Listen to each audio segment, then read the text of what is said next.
Hello दोस्तों। आज की कहानी बेहद रोमांटिक है, इसलिए प्लीज़ पूरी सुने। मेरा नाम पंकज है और मैं 30 साल का हूँ। मैं उत्तर प्रदेश का रहने वाला हूँ और ये कहानी मेरी और मेरी सासू माँ की है, जो कि सच्ची घटना पर आधारित है। ये बात 2020 की है। एक दिन मैं और मेरी पत्नी सविता घर में अकेले थे। हम दोनों अपने रोमांस में बिल्कुल मगन थे। तब मैंने देखा कि कमरे के दरवाजे पर मेरी सास खड़ी थी। मैंने बाहर का मेन डोर लॉक किया था, इसलिए बेडरूम का दरवाज़ा खुला ही था। लेकिन सासू माँ के पास हमारे फ्लैट की एक चाबी थी। शायद उसी से वो अंदर आ गई थीं। मैं सासू माँ को देखकर एकदम से रुक गया, पर वो मुझे कैरी ऑन का इशारा करके चली गईं। उन्होंने बाहर जाकर फिर से डोर बेल बजाई, तो मैं जल्दी से बाहर का दरवाज़ा खोलने आया। मैंने दरवाज़ा खोला तो सासू माँ दरवाजे पर थीं। उनके चेहरे पर मुस्कान थी। मैं अपनी पत्नी को आवाज़ देते हुए बोला, सविता, मम्मी जी आई हैं। तब सविता बोली, आ रही हूँ, रुको। 5 मिनट के बाद वो कपड़े पहनकर बाहर आ गई। उसके आते ही दोनों माँ बेटी गले मिली। उस वक्त दोपहर के 2 बजे थे। सविता बोली, मम्मी जी, चाय बना दूँ? सासू माँ ने हामी भर दी, ठीक है बेटा। वो किचन में गई तो देखा वहाँ दूध नहीं था। मैं बाहर दूध लेने चला गया। तब सविता बोली, मैं खुद जा रही हूँ, मुझे बाहर दुकान वाली आंटी से कुछ पुराना हिसाब किताब पूरा करना है। ये कहकर सविता बाहर चली गई। मैं और सासू माँ घर पर अकेले रह गए थे। अब मैं उनसे नजरें नहीं मिला पा रहा था। तभी वो बोली, सॉरी दामाद जी, मुझे अचानक ऐसे नहीं आना चाहिए था।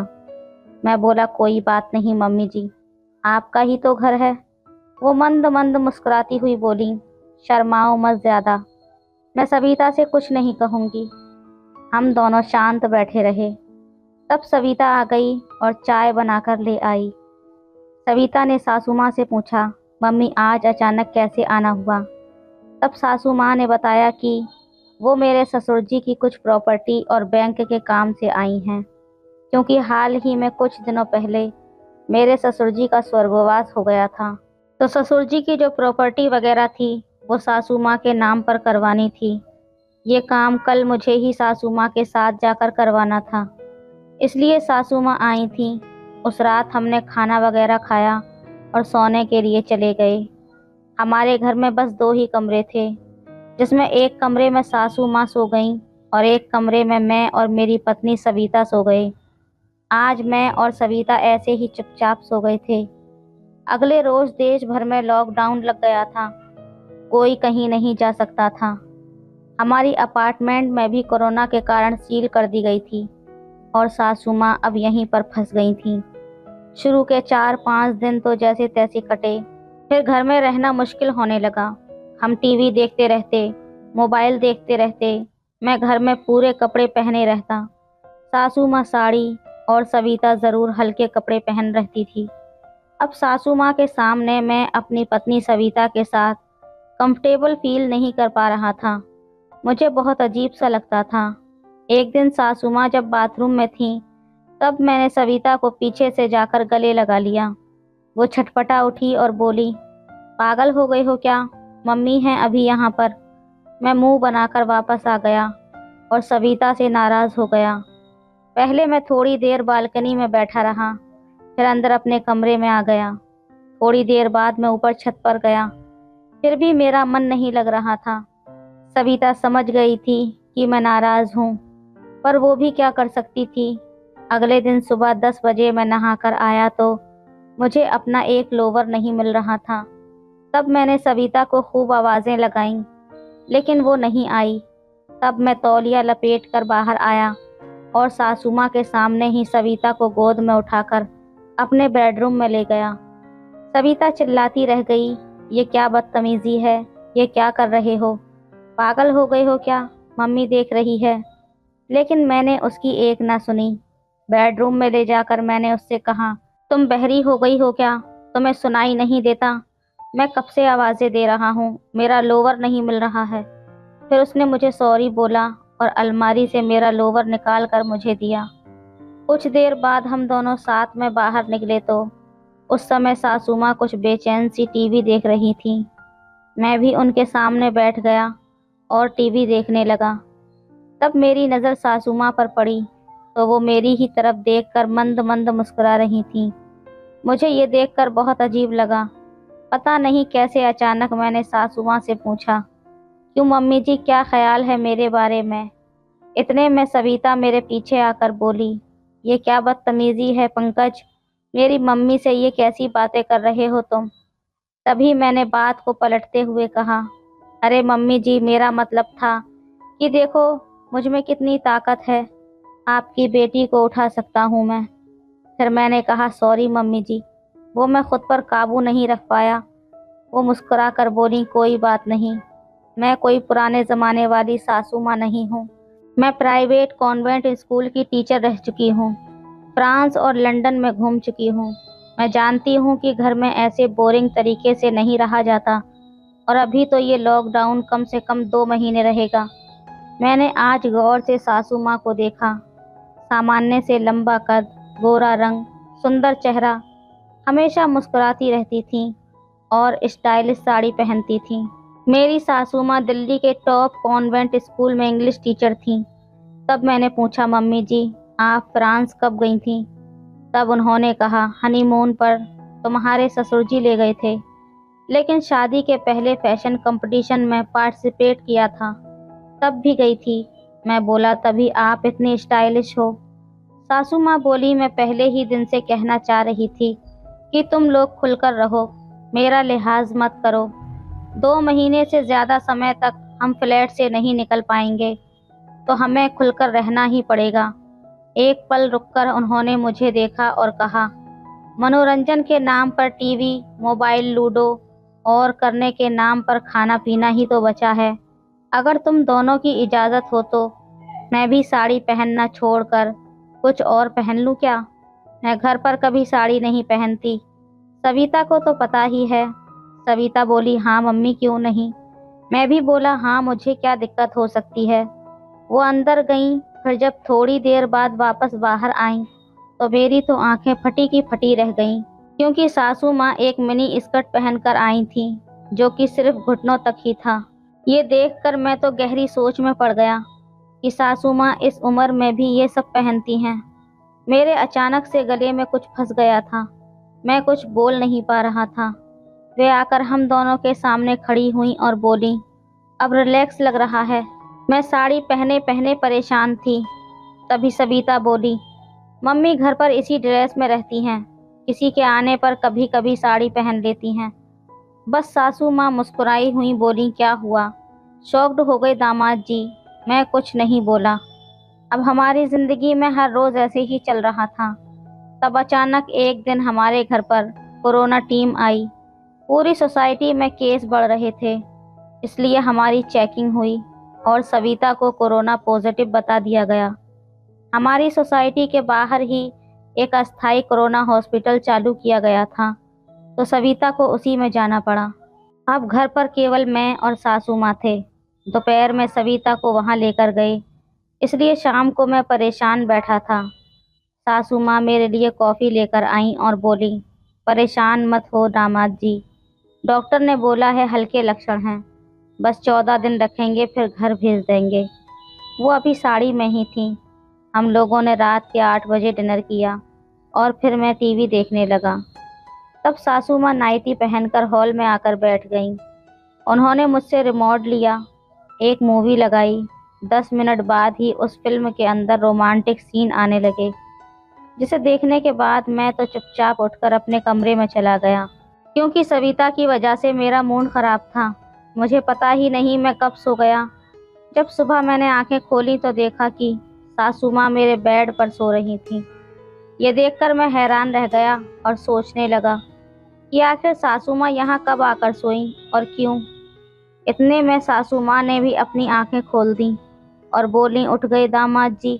मैंने कहा, मम्मी जी, आप यहाँ पर क्या कर रही हो, और वो भी मेरे बेड पर?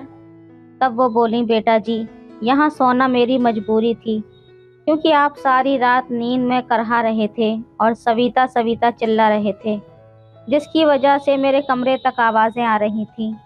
इसलिए मजबूरन मुझे यहाँ आकर सोना पड़ा। आखिर आप मेरी बेटी के पति हो, आप उसका इतना ख्याल रखते हो, उसकी आंख में कभी आंसू तक नहीं आने देते, तब मैं आपके लिए इतना तो कर ही सकती हूँ। जब वो यहाँ नहीं है तो आपका ख्याल रखना मेरा फ़र्ज़ बनता है। मैं आपको ऐसी हालत में नहीं देख सकती, इसलिए अपनी बेटी के खातिर मुझे ये करना पड़ा। उनके चेहरे पर अपनापन का भाव साफ झलक रहा था और वो बहुत ही खुश लग रही थीं। कुछ देर बाद हम लोग उठे और नहा धोकर मेरी पत्नी सविता से मिलने चले गए। उससे मिलकर आने के बाद हम एक साथ खाना खाया और पूरा दिन खूब एंजॉय मस्ती की। रात के खाने के बाद सासू माँ आज फिर मेरे साथ ही सो गई थीं। जब तक मेरी पत्नी घर वापस नहीं आई, तब तक सासू माँ हर रोज़ मेरे कमरे में ही सोती थीं और मेरा बहुत ख्याल रखती थीं। जब मेरी पत्नी वापस आई तो मैंने उसको सब कुछ बताया और वो ये सब सुनकर बहुत खुश हुई और अपनी माँ को मेरा ख्याल रखने के लिए धन्यवाद कहने लगी। फिर जब तक लॉकडाउन चला, तब तक हम तीनों ने मिलकर खूब मौज मस्ती की और उसके बाद सासू माँ अपने घर पर चली गई थीं। लेकिन मेरी पत्नी के कहने पर हमने अपनी सासू माँ को अपने पास ही रहने के लिए बुला लिया, क्योंकि वहाँ पर वो अकेली रहती थीं। आज हम तीनों अपनी ज़िंदगियों में बहुत खुशी से मिलजुल कर रहते हैं। तो दोस्तों, ये थी हमारी आज की कहानी। आपकी क्या राय है इस कहानी पर, हमें कमेंट में ज़रूर बताएं। वीडियो अच्छी लगे तो लाइक करें, शेयर करें, सब्सक्राइब करें। धन्यवाद। हेलो दोस्तों, मेरा नाम आरती है और मैं 19 साल की हो चुकी हूँ। दिखने में मैं बेहद खूबसूरत हूँ और उम्र के हिसाब से कुछ ज़्यादा ही बड़ी लगती हूँ। मेरे नैन नक्श भी बहुत सुंदर हैं और रंग भी साफ़ सुथरा है और मैं ज़्यादा दुबली पतली नहीं हूँ।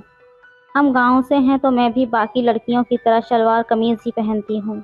मैंने 12th के एग्ज़ाम देने के बाद से घर पर ही रहना शुरू कर दिया है। मैं बाहर से दिखने में बहुत भोली भाली हूँ और मासूम सी लगती हूँ और अंदर से भी इतनी ज़्यादा तेज़ नहीं थी। लेकिन सच बताऊँ तो उन दिनों मैंने बेशर्मी की सारी हदें पार कर दी थीं। मैं ये भी भूल चुकी थी कि सुरेश रिश्ते में मेरा भाई लगता है। यहाँ तक कि मुझे तो बहुत अच्छा लगता था जब वो मेरे साथ समय बिताता था। थोड़ी देर तक शरीर और हाथ पैर दर्द करते थे, लेकिन बाद में सब कुछ ठीक हो जाता था। इसके बाद मुझे और सुरेश भैया को ऐसी आदत लगी कि हमारे मन में हर टाइम बस यही सब चलता रहता कि कब हमें मौका मिले, क्योंकि जब घर में कोई होता था तो हमें थोड़ा डर लगता था कि कोई हमें देख न ले। लेकिन कोई भी हमारे ऊपर शक नहीं करता था, क्योंकि सुरेश भैया हमेशा मुझे दीदी बोलते थे, क्योंकि मैं उम्र में उनसे 2 साल बड़ी थी। और वैसे भी अब सर्दियों का टाइम चल रहा था तो सभी अपने अपने कमरे में सोने लगे थे। मैं और सुरेश भैया एक ही कमरे में सोते थे, इसलिए कमरे का दरवाज़ा बंद करने के बाद सुरेश भैया मुझे रात के 3-4 बजे तक। हेलो दोस्तों, स्वागत है आप सभी का हमारी एक और रोमांचक कहानी में। उम्मीद करती हूँ आपको ये कहानी बेहद पसंद आएगी। दरअसल पिछले कुछ दिनों से मेरी मामी जी कुछ ज़्यादा ही बीमार हो गई थी, इसलिए मेरी मम्मी मुझे लेकर मामा जी के घर जाने लगी। हमें बस स्टॉप से लेने के लिए सुरेश भैया ही आए थे। आते ही उन्होंने मेरी माँ के पैर छुए और मुझे देखकर हैरानी से बोले कि दीदी, आप तो बहुत बड़ी हो गई हो। भैया बाइक लेकर आए थे, इसलिए हम लोग बाइक पर बैठे और घर पर चल दिए। घर जाते जाते हमें शाम के 6 बज चुके थे, क्योंकि हम भी घर से थोड़ा लेट ही चले थे। घर पहुँचे तो देखा कि मामा जी खाना बना रहे थे और मामी जी बिस्तर पर लेटी हुई थीं। जाते ही मेरी माँ मामा जी को देखकर डांटने लगी कि जब इतनी ही परेशानी थी तो पहले ही फ़ोन करके बता देते, मैं पहले ही आ जाती।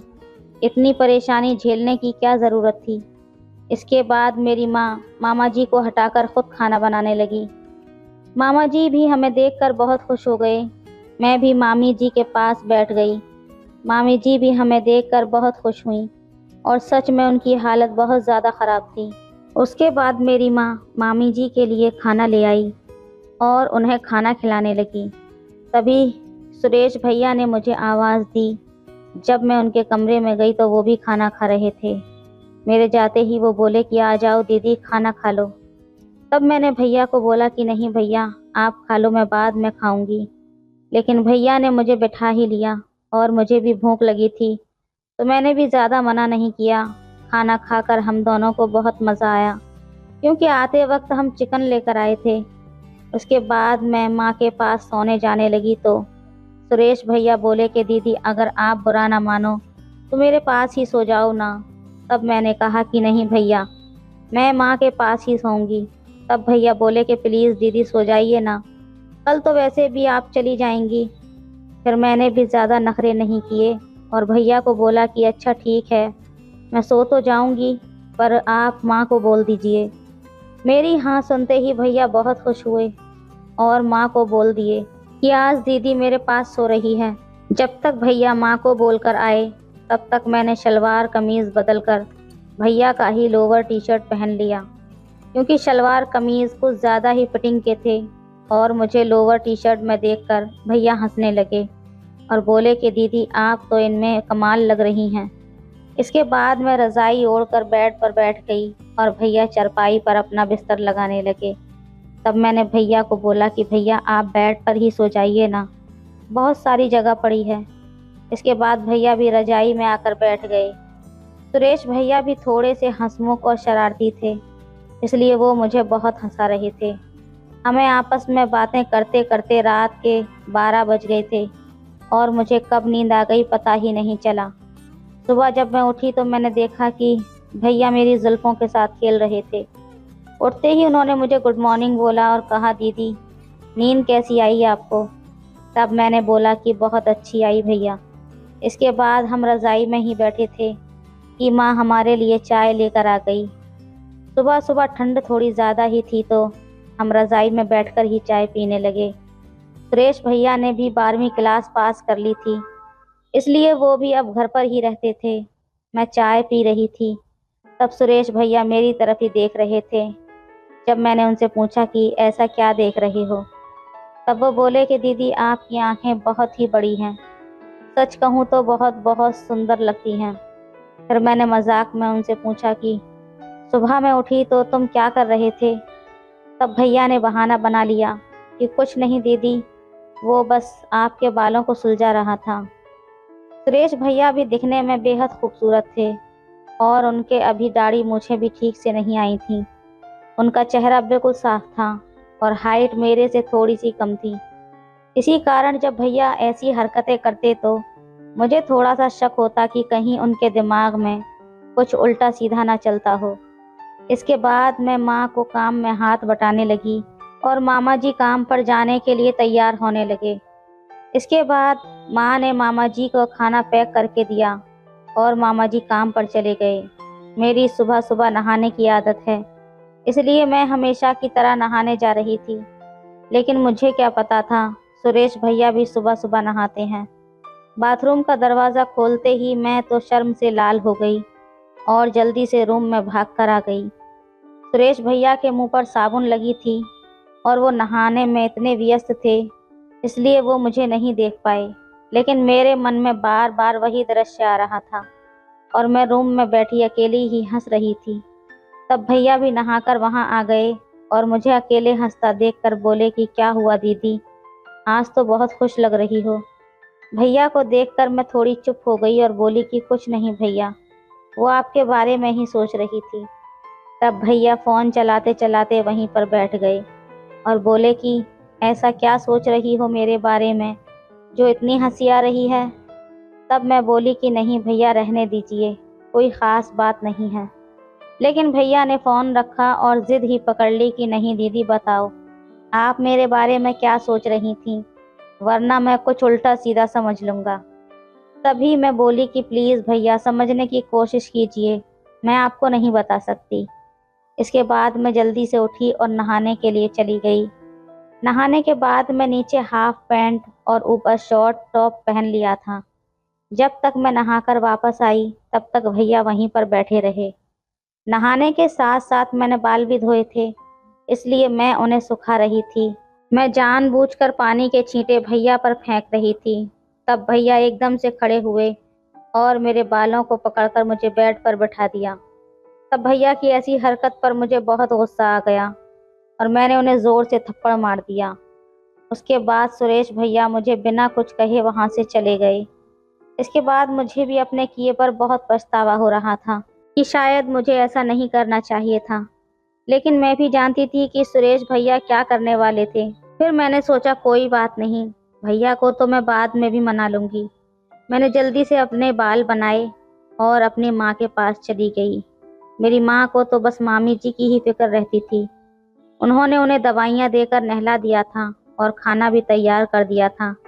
तब माँ बोली कि जल्दी से सुरेश को भी बुला लो, वो भी गर्मा गर्म खाना खा लेगा, वरना बाद में ठंडा हो जाएगा। मुझे भी पता था कि सुरेश भैया मुझसे नाराज़ हो गए हैं। जब मैं उन्हें बुलाने गई तो वो छत पर बैठे थे और अपना फ़ोन चला रहे थे। तब मैंने पीछे से उन्हें आवाज़ दी कि भैया खाना खा लो, नीचे माँ बुला रही है, लेकिन वो कुछ नहीं बोले। फिर मैं उनके पास चली गई। तब उनसे माफ़ी मांगने लगी कि सॉरी भैया, वो मुझसे गुस्से में हो गया था, प्लीज़ मुझे माफ़ कर दो ना। लेकिन भैया फिर भी कुछ नहीं बोले और मुझे नज़रअंदाज करते रहे। फिर मैं उनके पास ही जाकर बैठ गई और उनका हाथ पकड़कर बोली कि भैया, गलती तो आपकी भी है, आपने मेरे बाल बहुत ज़ोर से खींचे तो मुझे गुस्सा आ गया था। अब इसमें इतना भी क्या नाराज़ होना, प्लीज़ मान जाइए ना। तब भैया ने गुस्से से अपना हाथ हटाया और वहाँ से खड़े हो गए। तब मेरी आंखों में थोड़े आंसू आ गए और मैंने रोने जैसी आवाज़ में कहा कि भैया प्लीज़ अब बस भी करो ना, मान जाओ ना। अगर थप्पड़ की ही बात है तो एक की जगह मुझे 2 मार लीजिए, पर ऐसे चुप मत रहो। मेरी आंखों में आंसू देखकर भैया बोले कि अच्छा चल ठीक है, अब रो तो मत, बिल्कुल भी अच्छी नहीं लगती तुम रोते हुए, लेकिन आपको हाथ नहीं उठाना चाहिए था। चलो अब खाना खा लेते हैं। तब मैंने दोबारा भैया को सिसकते हुए कहा कि पहले आप बोलिए कि आपने मुझे माफ़ कर दिया। तब भैया बोले कि अब बस करो दीदी, बहुत माफ़ी मांग ली, इतनी बड़ी बात भी नहीं थी, चलो जल्दी से खाना खा लेते हैं। जब तक हम नीचे पहुंचे तब तक माँ और मामी जी खाना खा चुकी थी। तब माँ रसोई में काम निपटा रही थी। नीचे जाते ही मैंने और भैया ने एक साथ ही खाना खाया। खाना खाकर मैं थोड़ी देर मामी जी के पास बैठकर बातें करने लगी और उनकी तबीयत के बारे में पूछने लगी। तब तक माँ काम समेट कर आ चुकी थी और आते ही वो बोली कि मैं और तुम्हारी मामी पड़ोस वाली आंटी के पास मिलकर आते हैं, साथ में थोड़ी घुमाई फिराई भी हो जाएगी, तब तक तुम घर पर ही रहना। और मैंने सुरेश को बोल दिया है कि वो कहीं बाहर ना जाए, हम थोड़ी देर में ही वापस आ जाएंगे। इसके बाद माँ मामी को घुमाने के लिए बाहर ले गई। मैं मामी जी का कमरा साफ करने लगी। तब सुरेश भैया भी वहाँ पर आ गए और मेरे साथ मस्ती करने लगे। तब मैंने सुरेश भैया को बोला कि भैया प्लीज़ एक चीज़ तो ला दो। तो सुरेश भैया बोले कि बताओ तो सही दीदी, आपको क्या चाहिए। तब मैंने उनको चॉकलेट लाने के लिए बोल दिया, क्योंकि चॉकलेट खाना मुझे बहुत पसंद है। तब भैया बोले कि बस सिर्फ चॉकलेट, आप कमरा साफ करो, तब तक मैं लेकर आता हूँ। तब मैंने भैया को आवाज़ देकर जल्दी से कहा, भैया गोलगप्पे भी लाना। तब भैया ने जवाब दिया, वो तो तुम्हारे पास भी हैं। उनकी बात सुनकर मैं तो शर्म से लाल हो गई और भैया मुस्कुराते हुए बाज़ार चले गए। मैं दोबारा से साफ़ सफाई में लग गई। जब मैंने अलमारी खोली तो उसमें मामी जी के मेकअप का सामान पड़ा हुआ था और मुझे भी सजने संवरने का बहुत शौक़ था, तो मैंने टाइम पास करने के लिए तैयार होने लगी। मैंने थोड़ा थोड़ा मेकअप किया और मामी जी के झुमके और ज्वेलरी पहन ली। इसके बाद सामने ही ऊपर की तरफ मामी जी की साड़ी टंगी हुई थी। तब मैंने उनमें से एक ब्लैक कलर की साड़ी निकाली और उसे पहन ली। तब तक सुरेश भैया मेरे लिए गोलगप्पे और चॉकलेट लेकर आ चुके थे। तब तक मैं भी साड़ी पहनकर और श्रृंगार करके एकदम नई नवेली दुल्हन की तरह तैयार हो गई थी। जब भैया अंदर कमरे में आए तो मुझे साड़ी में देखकर एकदम दंग रह गए और उनके मुंह से सिर्फ इतना ही निकला कि वाह दीदी, आप तो कमाल की लग रही हो। आखिर क्या इरादा है, आज बिजली कहाँ पर गिराने वाली हो। मैंने भी मुस्कुराते हुए कहा, ये बिजली तो आज तुम पर ही गिरने वाली है। और इतना कहते ही मैंने उनके हाथ से चॉकलेट ली और बेड पर बैठकर खाने लगी। फिर सुरेश भैया भी वहीं पर बैठ गए और उनकी तो मेरे ऊपर से नज़र ही नहीं हट रही थी। तब मैंने भैया से कहा कि भैया अब इतना भी मत घूरो कि मुझे अनकंफर्टेबल फील हो रहा है। तो भैया बोले कि क्या करूं दीदी, आपसे तो नज़र हटाने को मन ही नहीं कर रहा। सच में आप साड़ी में बेहद खूबसूरत लग रही हो, जैसे कोई अप्सरा ज़मीन पर उतर आई हो। मन तो कर रहा है आपको अपनी बीवी बना लूं, और अभी इसी वक्त। मुझे भी पता था कि उस समय सुरेश भैया के मन में क्या चल रहा था, लेकिन वो इतना कहकर रुक गए। और फिर मैंने भी जानबूझकर उनसे मज़े लेने के लिए कह दिया कि आगे भी तो बोलिए ना, अपनी पत्नी बनाकर क्या करोगे। तब भैया बोले कि अब बस करिए ना दीदी, मुझे पता है आप जानबूझकर भोली बनने का नाटक कर रही हैं। तब मैं बोली कि अच्छा, तो तुम अपनी दीदी का ही फ़ायदा उठाना चाहते हो। तुम्हें पता भी है अगर घर में माँ को या मामा जी को पता लग गया तो वो हमारा क्या हाल करेंगे। तब भैया बोले कि अरे दीदी, आप तो बेकार में टेंशन ले रही हो। आपको तो पता ही है कि घर में हमारे सिवाय कोई नहीं है, और उन्हें बताएगा भी कौन। आप उसकी चिंता मत कीजिए, बस आप एक बार हाँ कर दीजिए। तब मैंने मजाक मजाक में हंसते हुए पूछा कि भैया आप मुझे साड़ी में देखकर ही पागल हुए हो या फिर पहले से ही नज़र थी।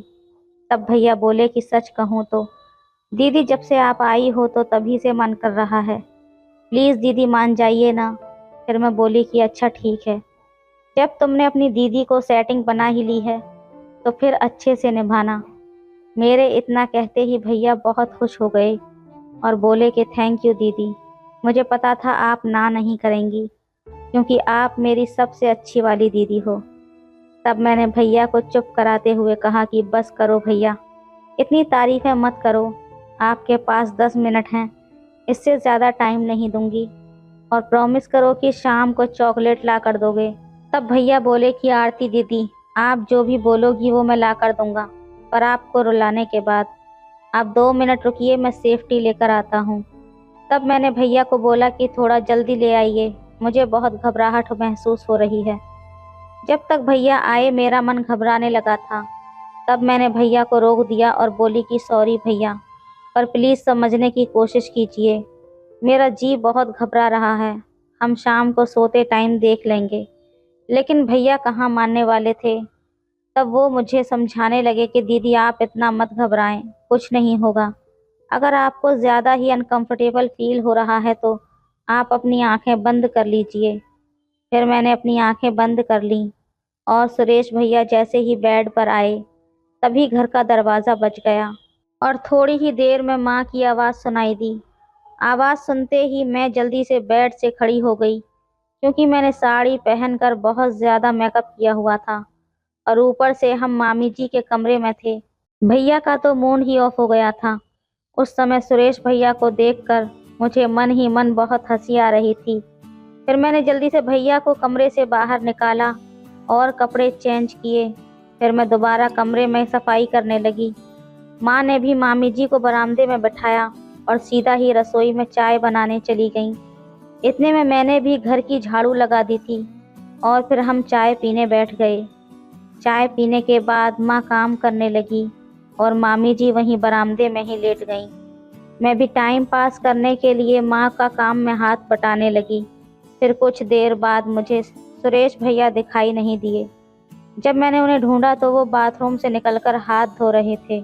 मैं समझ गई थी कि सुरेश भैया हल्के होकर आए हैं।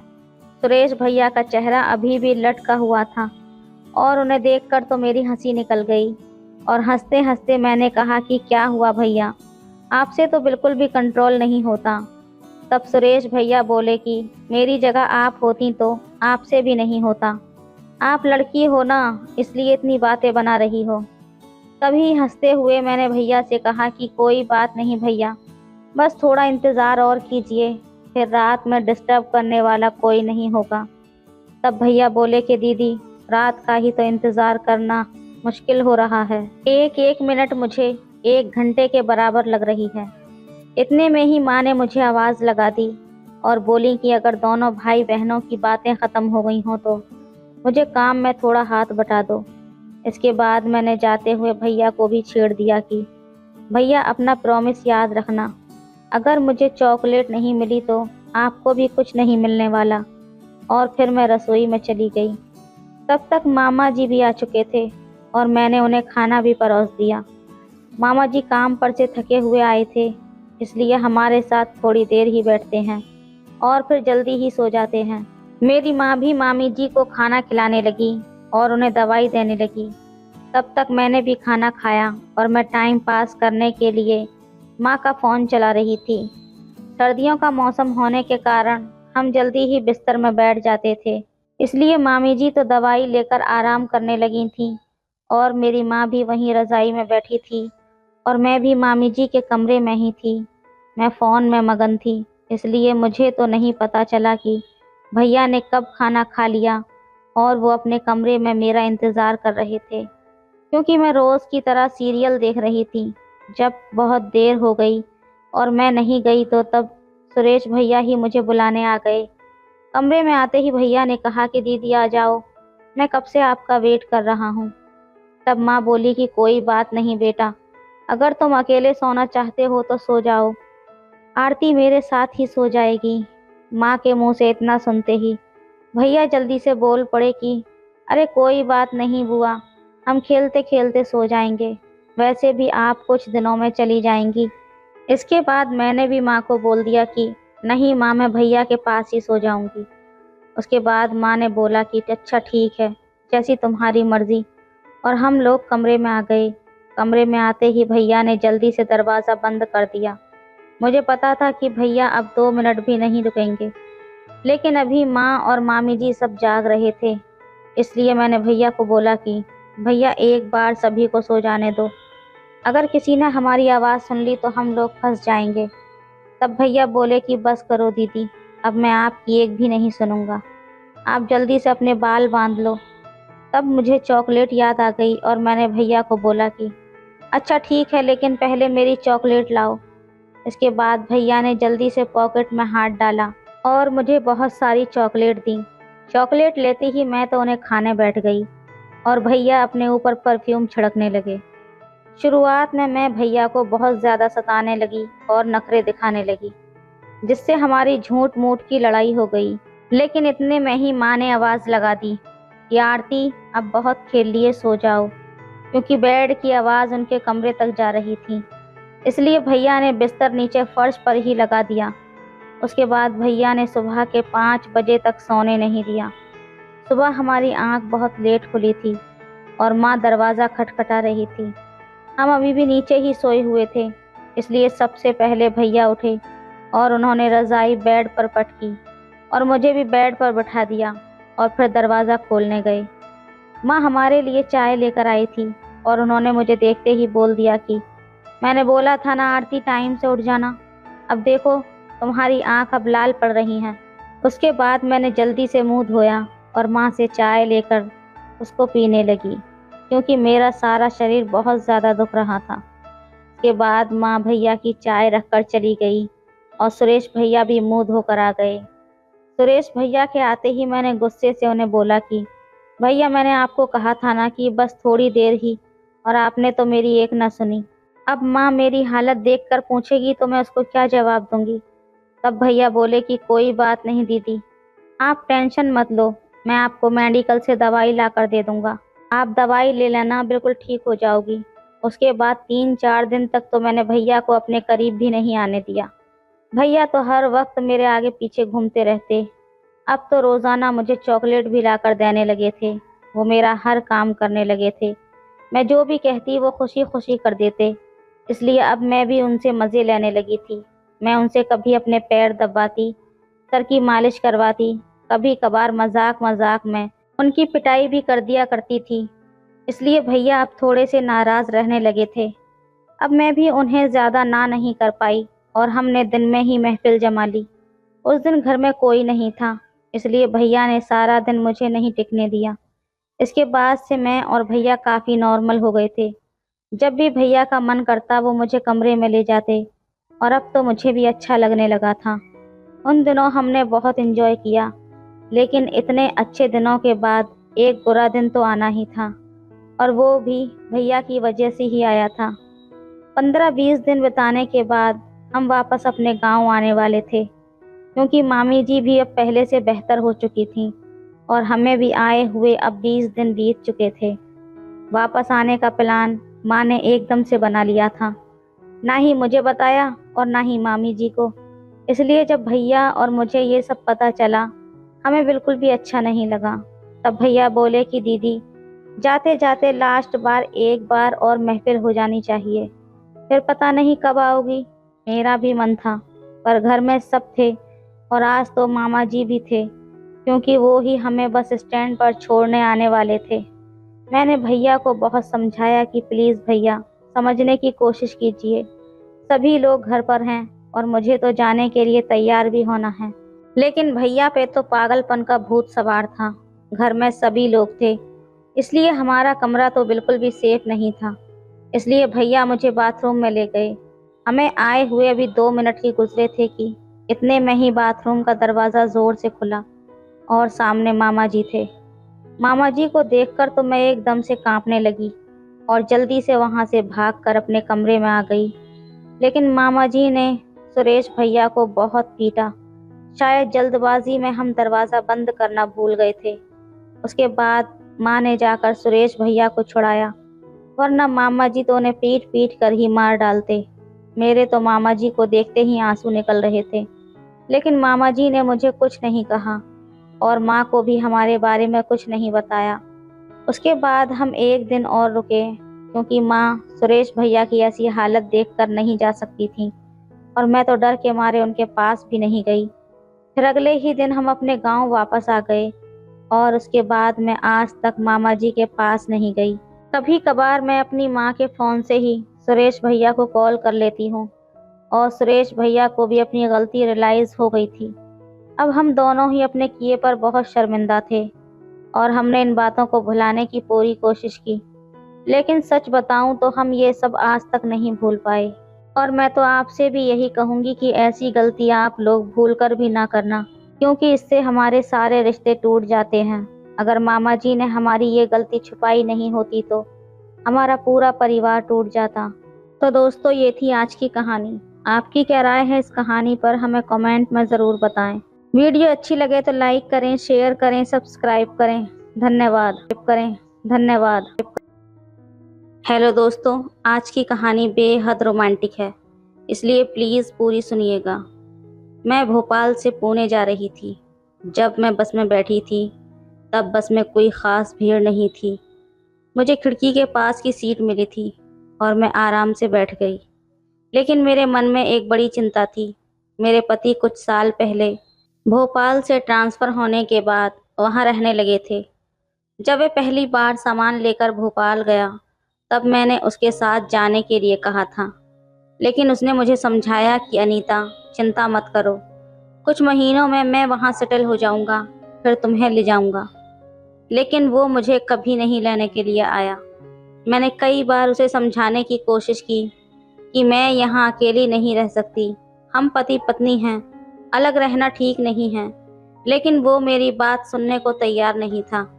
उसके भोपाल जाने के बाद उसका व्यवहार धीरे धीरे बदलने लगा। शुरू शुरू में वो मुझे हफ्ते में एक बार फ़ोन करता था, फिर महीने में एक बार, और अब तो वो 6-6 महीने में फ़ोन करने लगा था। फिर मुझे एक रिश्तेदार से एक चौंकाने वाली खबर मिली। भोपाल में मेरे पति ने दूसरी महिला से शादी कर ली है और वो उसी के साथ रह रहा है। ये सुनकर मुझे बहुत बुरा लगा और बहुत ज़्यादा गुस्सा भी आया। इसलिए मैंने सच जानने के लिए भोपाल जाने का फ़ैसला किया। भोपाल पहुंचने के बाद मैंने चुपके से पूछताछ की और जो कुछ भी मैंने सुना था वो सब कुछ सच सच निकला। मेरा पति वास्तव में एक दूसरी महिला के साथ रह रहा था और उनका एक बच्चा भी हो गया था। ये सब मैंने दूर से ही देखा था। उससे मिलने या बात करने की मेरी बिल्कुल भी इच्छा नहीं हुई, क्योंकि मुझे लगा कि उससे मिलकर कुछ नहीं होगा। मैं बहुत निराश हो गई थी। पिछले कुछ सालों में मैंने उसके ऊपर कितना भरोसा किया था और उसकी यादों में अपना जीवन बिताया था। एक दिन वो मुझे अपने साथ ले जाएगा, इसी उम्मीद में मैंने कितने साल बिताए। लेकिन मुझे जो धोखा दिया उसने, ये देखकर मेरा दिल बड़ा आघात हुआ था। मैं अपनी सीट पर अकेली बैठी हुई थी। मेरी सीट 2 लोगों के लिए थी, लेकिन बस में काफ़ी जगह होने के कारण कुछ समय के लिए मेरी सीट खाली रही। अगले एक स्टेशन पर बस रुकी और कुछ लोग चढ़ गए। उनमें से एक पुरुष मेरे पास आकर बैठ गया। बस में बैठे बैठे काफ़ी समय बीत चुका था और मुझे थकान महसूस होने लगी थी। दोपहर के 3 बज चुके होंगे और मुझे प्यास भी लग रही थी। इसलिए मैंने अपने बैग से पानी की बोतल निकाली, लेकिन बोतल में पानी तो ख़त्म हो चुका था। मैं बोतल को वापस रख रही थी, तभी मेरे पास बैठे उस आदमी ने देखा कि मुझे पानी चाहिए, लेकिन मेरी बोतल का पानी ख़त्म हो गया था। वो बोला, मैडम आपको पानी चाहिए? मैंने कुछ नहीं कहा, लेकिन उसने अपने बैग से एक पानी की बोतल निकालकर मेरे हाथ में थमा दी। मैंने थोड़े घूंट पानी पिया और वो बोतल उसे वापस कर दी। मैंने उसे धन्यवाद किया। अब शाम के करीब 5 बजे होंगे। बस तेज़ी से आगे बढ़ रही थी। मैंने उससे पूछा, आप कहाँ जा रहे हैं? उसने बताया, मैं भी पुणे जा रहा हूँ। अच्छा, मैं भी पुणे ही जा रही हूँ। ये सुनकर उसे थोड़ा आश्चर्य हुआ और उसके चेहरे पर हल्की मुस्कान भी आ गई। उसने बताया कि वो भोपाल में काम करता है और इंजीनियर है। सर्दियों के दिन थे और जैसे जैसे शाम बढ़ रही थी, वातावरण में काफ़ी ठंड बढ़ रही थी। मैंने अपनी खिड़की की कांच बंद कर दी, लेकिन कुछ यात्रियों ने खिड़कियां खुली रखी थीं, जिसकी वजह से ठंडी हवा बस के अंदर आ रही थी। मुझे बहुत ज़्यादा ठंड लगने लगी। मैंने स्वेटर तो पहन रखा था, लेकिन जल्दी जल्दी मैं शॉल लाना भूल गई थी, जिसका मुझे बहुत अफसोस था। अब रात के 10 बज चुके थे और ठंड बहुत ज़्यादा बढ़ गई थी। बस के अंदर की लाइट भी बंद हो गई। मैं ठंड से कांप रही थी। मेरे पास बैठे आदमी ने अपनी बैग से एक शॉल निकालकर पहनी थी। मुझे देखकर उसे समझ आ गया होगा कि मुझे ठंड लग रही है, लेकिन उसने कुछ नहीं कहा। मैं खुद पर ही नाराज़ हो रही थी कि इतने लंबे सफ़र पर जा रही हूँ और शॉल लेना ही भूल गई। रात लगभग 11 बजे बस एक ढाबे पर रुकी। मैंने तय किया कि गर्मा गर्म चाय पीकर थोड़ी गर्मी प्राप्त करूँगी। चाय लेते वक्त वो आदमी भी नीचे उतरा। उसने मेरी ओर देखा और मैंने उसके पास जाकर थोड़ा मुस्कुराते हुए कहा, आप भी चाय लीजिए। उसने कहा, ठीक है। तो मैंने उसके लिए भी चाय मंगवाई। हम दोनों ने साथ में चाय पी और थोड़ी बातचीत भी हो गई। चाय पीने के बाद फिर से बस में बैठ गए। गाड़ी चलने लगी, लेकिन अब रात के 12 बज चुके थे और ठंड और भी ज़्यादा बढ़ गई थी। मुझे फिर से पहले की तरह ठंड लगने लगी। उस आदमी ने कहा, मैडम अगर आपको कोई एतराज़ ना हो तो मैं अपनी शॉल आपको दे सकता हूँ। उसने अपनी शॉल उतार कर मेरी तरफ बढ़ाई। मैंने उसे लेने से मना कर दिया, क्योंकि उसे भी ठंड लग रही थी। मुझे लगा कि उसके लिए ये सही नहीं होगा, लेकिन वो बहुत आग्रह करने लगा। मैंने कहा, आप मुझे शॉल दे रहे हैं, लेकिन आपको भी तो ठंड लग रही होगी ना। वो हंसते हुए बोला, कोई बात नहीं, मैं एडजस्ट कर लूँगा। फिर मैंने कहा, नहीं, आप खुद को परेशान मत कीजिए। थोड़ी देर तक तो मैं वहीं ठंड से कांपती रही। तब उसने कहा, मैडम अगर आपको कोई दिक्कत नहीं है तो हम दोनों मिलकर इस शॉल को आधा आधा ओढ़ सकते हैं। इससे हम दोनों थोड़ा सा ठंड से बच सकेंगे। मैंने थोड़ी देर सोचा और कहा, ठीक है, क्योंकि अब ठंड सहन करना मेरे लिए भी मुश्किल हो रहा था। उसने अपनी शॉल आधी उतारी और मुझे दे दी। वो मुझे थोड़ा पास हो गया और मैं भी थोड़े उसके करीब हो गई। हम दोनों ने शॉल को आधा आधा ओढ़ लिया और यात्रा फिर से शुरू हो गई। अब रात का 1 बज गया था। कुछ घंटों में हम पूना पहुंचने वाले थे। शॉल की वजह से मेरी ठंड कुछ कम हो गई थी, लेकिन हम इतने पास थे कि उसके शरीर की गर्माहट से मुझे काफ़ी राहत मिल रही थी।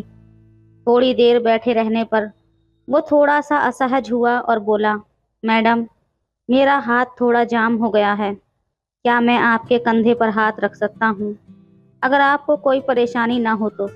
मैंने कहा, ठीक है, कोई बात नहीं। उसने अपना बायां हाथ मेरे कंधे पर रखा, जिससे हम और भी ज़्यादा करीब हो गए। मैंने उसे धन्यवाद किया और कहा, अच्छा हुआ कि आपने मुझे शॉल दे दी, नहीं तो इस ठंड में मुझे बहुत ज़्यादा दिक्कत हो जाती। वो मुस्कुराते हुए बोला, ऐसा कुछ नहीं है, एक दूसरे की मदद करना हमारा कर्तव्य है और मुझे मदद करना हमेशा पसंद है।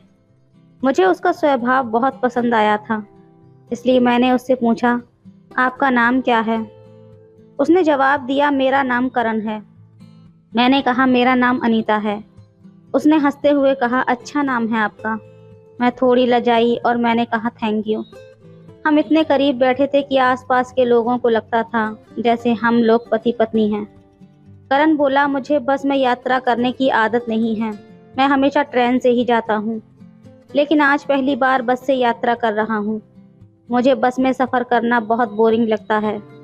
मैंने हंसते हुए कहा, ऐसा है क्या? मुझे तो बस से यात्रा करना बहुत पसंद है। फिर उसने अपनी जेब से मोबाइल निकाल कर देखा और बोला, अब 2:30 बज चुका है। कुछ ही देर में गाड़ी पुणे पहुंचने वाली है। उसके चेहरे पर थोड़ी थकान दिखाई दे रही थी, लेकिन फिर भी वो शांत और खुश था। उसने मोबाइल में गाना लगाकर ब्लूटूथ से सुनना शुरू कर दिया। कुछ देर गाना सुनने के बाद वो मेरी तरफ मुड़कर बोला, अनीता जी, मुझे गाड़ी की हल्की सी आवाज़ सुनते ही नींद आने लगती है। उसके कंधे पर सर रखकर मुझे एक तरह की सुरक्षा और शांति महसूस हो रही थी। कुछ समय बाद गाड़ी पुणे पहुंच गई थी। उसने मुझे हल्के से आवाज़ देकर जगाया, लेकिन मेरी नींद इतनी गहरी थी कि मैं जाग नहीं पाई।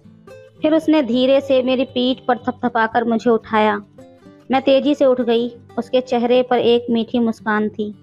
वो बोला, सॉरी, लेकिन पुणे आ गया है। आप गहरी नींद में थीं, इसलिए जगाया, नहीं तो आपका स्टॉप छूट जाता। मैंने उसे देखते हुए हंसते हुए कहा, थैंक यू। अच्छा हुआ आपने मुझे जगा दिया, नहीं तो सच में मुझे परेशानी हो जाती। उसने मुझसे पूछा, आपको कहाँ उतरना है? मैंने कहा, मुझे वो बस स्टॉप पर उतरना है। ये सुनकर वो थोड़ा चौंक कर बोला, सच में?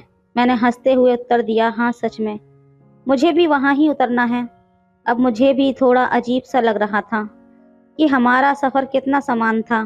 करीब रात के 4 बजे बस स्टॉप पर रुकी। हम दोनों नीचे उतर गए। चारों ओर गहरा सन्नाटा था और सड़क पर कुछ ही गाड़ियां दिखाई दे रही थीं। मैंने तय किया कि यहाँ मैं रिक्शा लेकर घर चली जाऊंगी, लेकिन उस समय रिक्शा मिलना बहुत मुश्किल था। करण अब भी मेरे पास खड़ा था। मैंने पूछा, आपको कहाँ जाना है? कौन सी कॉलोनी है आपकी? उसने जवाब दिया, नहीं नहीं, मेरा घर यहाँ पास में ही है। मैं बस रिक्शा मिलने तक आपके साथ रुक गया हूँ। उसकी इस बात ने मुझे उसका बहुत सम्मान बढ़ा दिया था। मैंने उसे मुस्कुराते हुए कहा, थैंक यू। अब लगभग 4:30 बज रहे थे और ना तो रिक्शा मिल रहा था और ना ही कोई वाहन। फिर उसने कहा, अनीता जी, अगर आपको कोई परेशानी नहीं है तो क्या आप मेरे घर चलेंगी? मेरा घर यहाँ पास में ही है और बहुत रात हो चुकी है। यहाँ ज़्यादा देर ठहरना मुझे सुरक्षित नहीं लग रहा। मैंने थोड़ी देर सोचा। वो सभ्य लग रहा था और उसका व्यवहार भी बहुत अच्छा था। मैंने उस पर भरोसा करते हुए कहा, ठीक है चलिए। हम दोनों अपनी अपनी बैग लेकर चलने लगे। रास्ते की खामोशी में हम दोनों ने ज़्यादा बात नहीं की, लेकिन उसके साथ चलने में मुझे एक तरह का सुकून मिल रहा था। कुछ देर चलने के बाद हम एक सादे से घर के सामने पहुंचे। उसने अपनी जेब से चाबी निकाल कर दरवाज़ा खोला। हम अंदर गए। उसका घर बड़ा नहीं था, लेकिन 2 कमरों का छोटा सा लेकिन साफ सुथरा घर था। उसने कहा, अनीता जी, मेरे घर में आपका स्वागत है। मैंने थोड़ा शर्मीली आवाज़ में कहा, आपका बहुत बहुत शुक्रिया। उसने बताया, मैं यहाँ बहुत कम समय रहता हूँ। मेरा काम भोपाल में ज़्यादा होता है, इसलिए कुछ दिन भोपाल में और कुछ दिन पुणे रहता हूँ। मैंने कहा, आपका घर बहुत अच्छा है करण जी। उसने कहा, धन्यवाद अनीता जी। आप बेड पर सो जाइए, मैं सोफे पर सो जाऊँगा। मैंने तुरंत कहा, नहीं नहीं, आप बेड पर सोएं, मैं सोफे पर सो जाऊँगी। तभी वो बोला, ऐसा नहीं होगा, आप मेरे घर की मेहमान हैं। मैंने हार मानकर कहा, अगर तुम्हें बेड पर सोने नहीं दूंगी तो मुझे अच्छा नहीं लगेगा।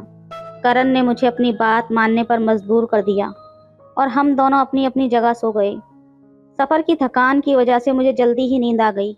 उस रात की बातें और उसके सभ्य स्वभाव ने मेरे मन पर एक अलग ही सकारात्मक असर डाला था। जब मेरी आंख खुली तो मैंने चारों ओर देखा। सामने दीवार पर एक घड़ी लटकी हुई थी और सुबह के 9 बज रहे थे। मैंने देखा कि करण उठ चुका था और घर में कुछ सफाई कर रहा था। घर में थोड़ी बहुत गंदगी थी और वो उसे साफ कर रहे थे। उन्होंने मेरी ओर देखते हुए कहा गुड मॉर्निंग और बाथरूम की तरफ इशारा किया। मैं बाथरूम में गई, वहाँ कोलगेट रखा था तो मैंने उसे लिया और ब्रश किया। जब मैं ताज़ा होकर बाहर आई तो मैंने अनजाने में करण जी की तरफ देखा और कुछ क्षण के लिए उस नज़ारे में खो गई। उन्होंने शर्ट उतार रखी थी और वो सिर्फ बनियान में थे। उनका शरीर बहुत आकर्षक था, शायद वो जिम करते थे। मैं उनकी मोहक काया देखकर कुछ क्षण के लिए उनके लिए देखती रह गई। उन्होंने मेरी नज़र पकड़ ली और मुस्कुराते हुए पूछा, अनीता तुम चाय पियोगी या कॉफ़ी? मैंने कहा मैं चाय लूँगी। उन्होंने तुरंत एक मस्त चाय बनाई और सच में वो चाय बहुत अच्छी बनी थी। मैंने कहा चाय बहुत ही अच्छी है। फिर मैंने कहा अब मुझे जाना होगा। कल रात आप मुझे अपने घर रहने की जगह देने के लिए बहुत बहुत धन्यवाद। करण ने हंसते हुए बोला, ऐसा कुछ नहीं है, मुझे खुशी हुई कि तुम यहाँ रुकी। मैंने उन्हें फिर से धन्यवाद किया। जब मैं जाने की तैयारी कर रही थी तो मैंने कहा, अगर किस्मत में है तो हम फिर ज़रूर मिलेंगे। उन्होंने हंसकर कहा, हाँ बिल्कुल। मैं पूछने लगी, क्या मुझे आपका नंबर मिल सकता है? उन्होंने कहा, बिल्कुल लो। उन्होंने अपना नंबर दिया और मैंने तुरंत उनके फ़ोन पर एक मिस कॉल छोड़ी। घर से बाहर निकलकर जब मैं अपने घर पहुंची तो मेरे मन में बार बार करण की यादें आ रही थीं। उनके व्यवहार में जो सम्मान था, उनकी साधारण बातचीत की आदत और जो मदद उन्होंने की, उसने मेरे मन पर गहरा प्रभाव डाला था। मैंने कभी अपने पति को छोड़कर किसी दूसरे पुरुष के लिए ऐसी भावनाएं अनुभव नहीं की थी, लेकिन करण के स्वभाव में मुझे एक अलग ही आकर्षण महसूस हो रहा था। मैंने 2 दिन बाद करण को फ़ोन किया।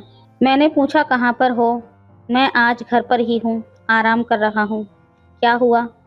मैंने कहा, कुछ नहीं, बस आपकी याद आई तो फ़ोन कर लिया।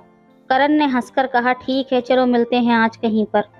मैंने उन्हें अपने घर के पास के गार्डन में मिलने का बताया। मैं तय समय से थोड़ी देर पहले गार्डन पहुंच गई। थोड़ी देर बाद करण भी आ गया।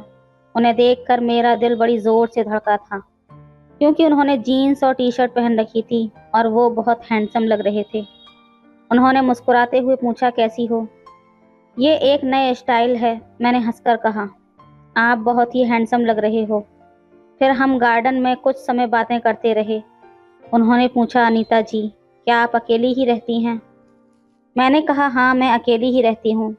मेरे पति भोपाल में रहते हैं, लेकिन उन्होंने मुझे बहुत बड़ा धोखा दिया है।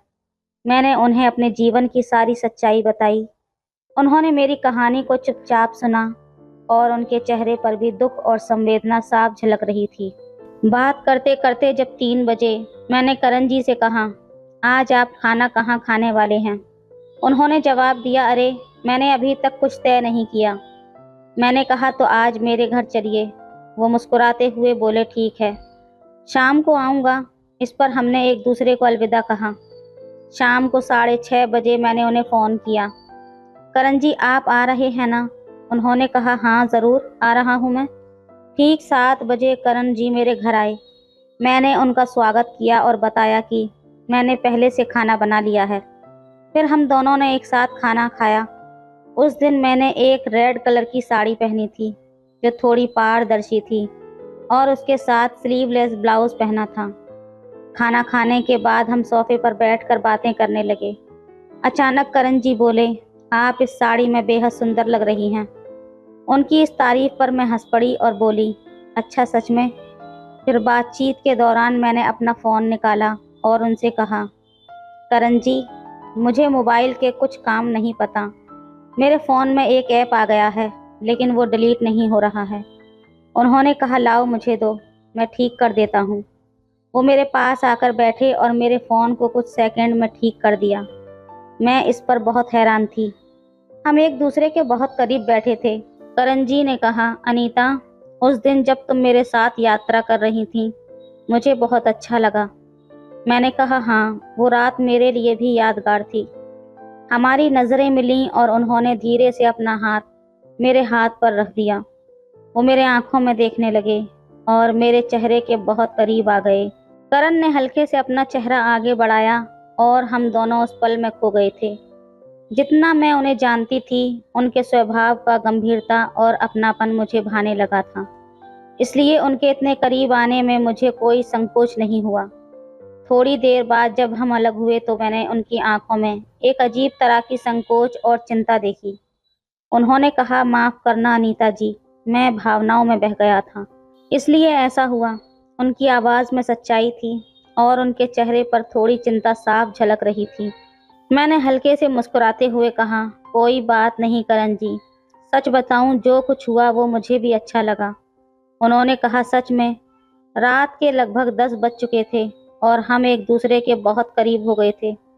उस रात जैसे मेरे कमरे में एक बड़ा तूफान आ गया था और हम दोनों उस तूफान में बह गए थे। हम रात भर 5 बजे तक जागते रहे, लेकिन उसके बाद कब मुझे नींद आई पता ही नहीं चला। सुबह 9 बजे जब मैं उठी तो खुद को देखा, मेरे ऊपर सिर्फ एक चादर थी। रात की सारी बातें याद आने लगीं और मुझे शर्म आ गई। करण जी मेरी बगल में सो रहे थे। मैं जल्दी से वॉशरूम चली गई। कुछ समय बाद मैं बाहर आई और करण जी को उठाने लगी। मेरी आवाज़ से वो तुरंत जाग गए। फिर मैंने हमारे लिए चाय बनाई। बिना कुछ बोले हम एक दूसरे को देखते हुए चाय पीने लगे। चाय पीते वक्त करण जी ने हल्का सा मुस्कुराते हुए कहा, थैंक यू। मैंने थोड़ा चौंकते हुए पूछा, किस बात के लिए थैंक यू? उन्होंने मुस्कुराकर कहा, रात के उस खूबसूरत पल के लिए। उनके इस वाक्य पर मैं और भी ज्यादा शर्माई और मेरे हाथ में रखी कप थोड़ी हिलने लगी। कुछ समय बाद करण जी निकलने की तैयारी करने लगे। जाने से पहले उन्होंने मेरी ओर देखकर पूछा, तुम ठीक तो हो ना अनीता? मैंने हाँ में सिर हिलाया। लेकिन जब वो चले गए तो मेरे मन में कई विचार आने लगे। मैंने तय किया कि मैंने अपने पति की धोखाधड़ी के कारण उनसे संबंध तोड़ने का निर्णय लिया था। करण के प्रेम ने मेरे मन में उनके लिए एक खास जगह बना दी थी। मुझे यकीन था कि वो मुझे कभी धोखा नहीं देंगे। 2 दिन बाद करण का फ़ोन आया। उनकी आवाज़ में खुशी थी। उन्होंने कहा, अनीता आज शाम तुम मेरे घर आओगी क्या? मुझे कल छुट्टी है, हम आराम से बातचीत करेंगे, खाना खाएंगे और अगर चाहो तो रात को भी रुक सकती हो। उनकी इस बात ने मुझे थोड़ी देर के लिए सोचने पर मजबूर कर दिया था। इस प्रस्ताव ने मेरे मन में हल्का सा गुदगुदी पैदा कर दी थी, लेकिन मैंने तय किया कि आज एक मौका है उस चीज़ को कहने का जो मेरे मन में है। मुझे उनसे पूछना था कि क्या वो मेरे साथ ज़िंदगी बिताने के लिए तैयार हैं। शाम को हमारी मुलाकात होने वाली थी और उस पल में करण जी से शादी के बारे में बात करने वाली थी। ये मेरे लिए बहुत महत्वपूर्ण पल था, क्योंकि उनके उत्तर पर मेरे जीवन का अगला सफ़र निर्भर होने वाला था। फिर भी मैंने तय किया कि मैं उस प्रश्न को सहजता से पूछूंगी, ताकि उन्हें दबाव महसूस ना हो और उनका सच्चा विचार मुझे जानने को मिले। तो दोस्तों, क्या मैं करण के घर गई और उसके बाद क्या हुआ, ये मैं आपको अगले भाग में बताऊंगी। यहाँ तक आपको कहानी कैसी लगी हमें कमेंट में ज़रूर बताएं। वीडियो अच्छी लगे तो लाइक करें, शेयर करें, सब्सक्राइब करें। धन्यवाद।